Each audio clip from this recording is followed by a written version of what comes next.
Au pied du terril, la pyramide de déchets rejetés par la mine, se trouve le site de la fosse 11-19 de Los-en-Gohelle. Au début du siècle, cette ville n'était entourée d'aucune banlieue. Seuls quelques bâtiments en briques étaient construits au-dessus du puits. Ils étaient desservis par un réseau de voies ferrées. Les mineurs habitaient dans des cités spécialement conçues pour eux. L'exploitation du charbon était indispensable au développement des grandes sociétés industrielles. Il représentait une richesse considérable.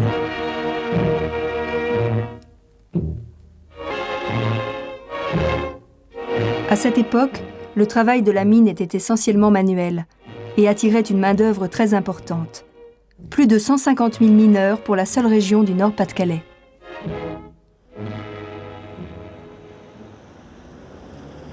Aujourd'hui, terrils et chevalements sont les vestiges d'une époque révolue, et pourtant peu éloignée. Les chevalements permettaient de descendre au fond du puits. Perdus au milieu des lotissements, des parkings et des zones commerciales, ils avaient été à l'origine bâtis en pleine campagne pour ensuite devenir un centre industriel.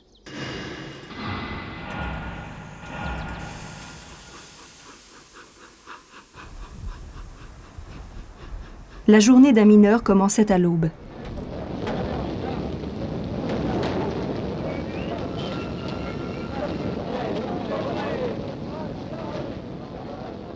Vers 4 heures du matin, les piqueurs et leurs aides arrivent à la fosse. Ils se mettent en habit de mine et défilent devant la lampisterie.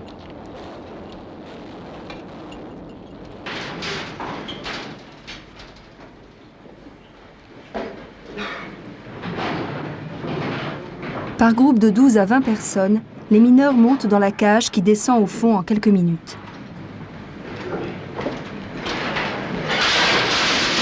La première fois, on perd l'équilibre. Tiens-toi bien.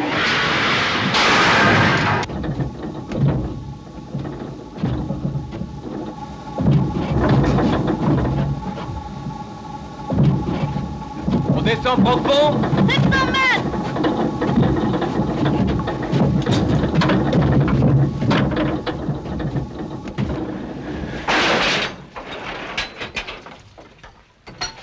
Quand on se baisse, tu te baisses aussi.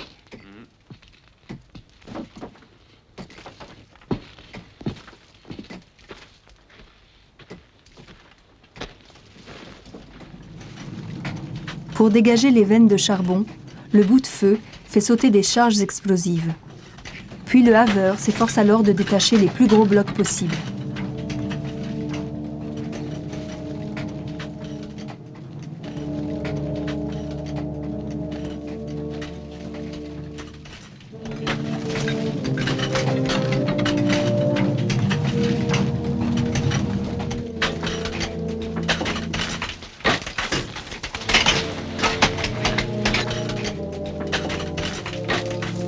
Pour s'éclairer au fond de la mine, le mineur au début il va utiliser ce qu'on appelle des lampes à flamme nue ou à feu nu, comme ce modèle ici.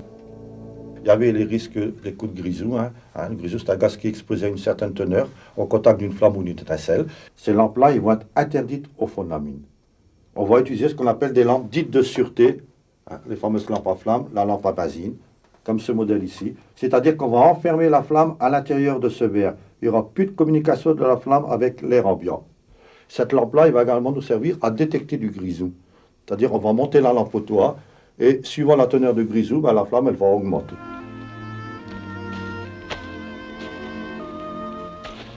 Regarde.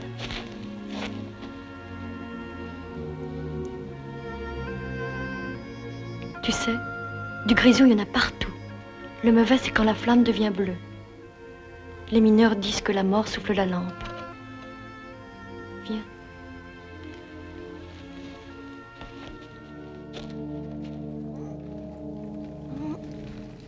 Dès l'âge de 12 ans, les enfants, qu'on appelle les galibots, poussent les berlines de charbon et en ramènent d'autres vides au chantier d'abattage. On utilise aussi des chevaux. Certains restent en permanence au fond de la mine et deviennent aveugles. Ils servent au transport du charbon, mais aussi du bois. Le bois est indispensable pour étayer les galeries. On utilise le sapin car ces craquements préviennent les mineurs longtemps à l'avance des risques d'effondrement.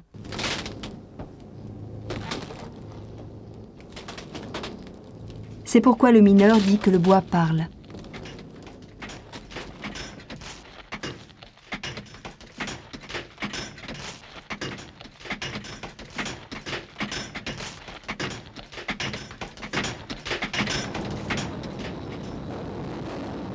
Au-dessus des fosses, les femmes trient le charbon. La moindre erreur entraîne une amende ou des brimades.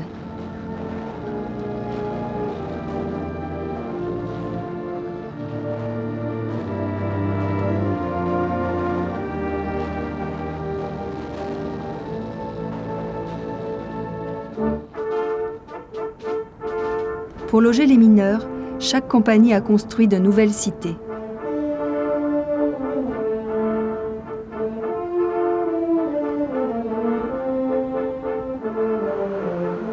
Les premiers logements s'appelaient des corons, des habitations en forme de bar construites en briques. Certaines d'entre elles ont gardé leur aspect d'origine. Mais il faut s'imaginer la rue entièrement bordée de maisons, toutes identiques.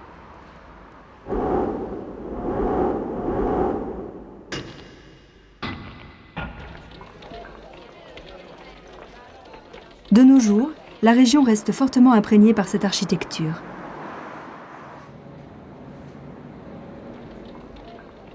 Mais pour mieux attirer et fixer les foyers ouvriers, les bars de corons sont remplacés par des pavillons entourés de jardins. À cette époque, ils sont les meilleurs logements ouvriers de France.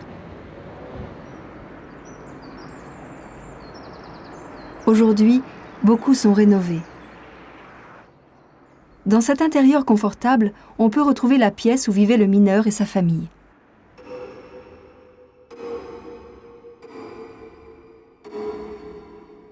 Le mobilier était simple, un buffet pour le rangement, un poêle pour se chauffer, un peu de décoration et un baquet pour laver la tenue du mineur. Il n'y avait pas d'installation d'eau à l'intérieur de la maison, pas d'eau froide, rien du tout. C'était quand même assez rudimentaire, alors que le mineur, lui, est remonté du fond de la mine. Mon grand-père remontait du fond de la mine, il était sale, il était tout noir. On est obligé d'installer le baquet à l'intérieur de la maison, et faire chauffer de l'eau sur le feu, le poêle. Et quand l'eau était suffisamment chaude, elle était versée dans le baquet, et mon grand-père se lavait dans le baquet. Ma grand-mère lui lavait le dos, bien sûr. Mon père, pareil. Et c'était les conditions de l'époque, qui étaient très, très, très rudimentaires, quoi. Le pavillon individuel permet au mineur de se sentir mieux chez lui. Il évite les rencontres dans les débits de boissons et les réunions au cours desquelles l'esprit de révolte est prêt à s'enflammer. Car ici, les motifs de colère sont nombreux. Voyez comme vous faites, vous fichez du monde, il y a des fissures partout. Oh, monsieur Négrel, c'est solide. Solide. Je vous prie de m'étayer ça sur le champ. Doublez les bois, entendez-vous? Le temps qu'on passe à boiser, la compagnie le paie pas. Pour 2 berlines en plus, vous risquez votre peau, c'est de la démence. Au prix qu'on nous paie la berline, on peut pas joindre les deux bouts. S'il faut en plus perdre du temps à du travail gratuit. Je suis ingénieur et responsable. Mon problème, c'est que les galeries soient posées comme il faut. Ça, c'est du travail cochonné. Et je colle à l'équipe une amende de 3 francs. Pour que ça serve d'exemple aux autres. Et pour vous protéger contre vous-même.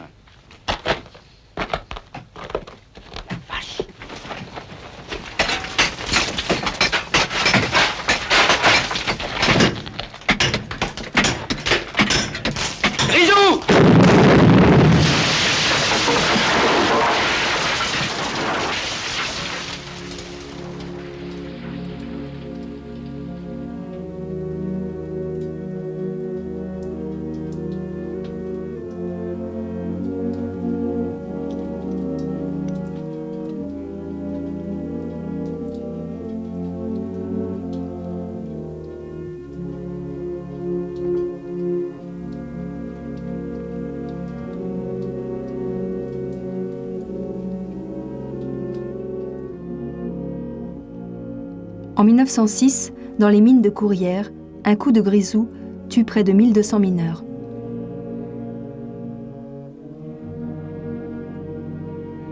Très vite, des grèves sont organisées par les syndicats. Mais face aux soldats, la colère des mineurs se transforme souvent en émeute.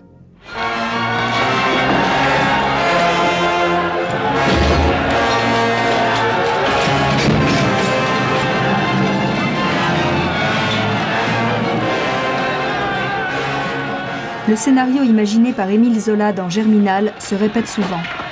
Arrêtez-vous! Nous sommes arrêtés ou je donne l'ordre d'ouvrir le feu! Qui a tiré? Laissez le feu! Laissez le feu! Laissez le feu!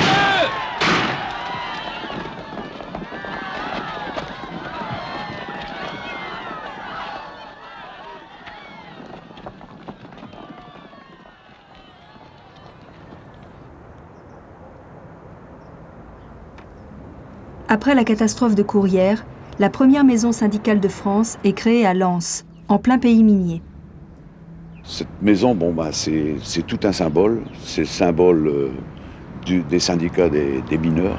Ils ont pris conscience de cette force qui est représentée, justement pour discuter avec le patronat sur des avantages qu'ils ont acquis par la suite, petit à petit, parce que ça a toujours été une grande lutte dans tout le bassin, jusqu'à la fermeture du bassin, quoi. Dans le nord de la France, la dernière mine de charbon a été fermée en 1990.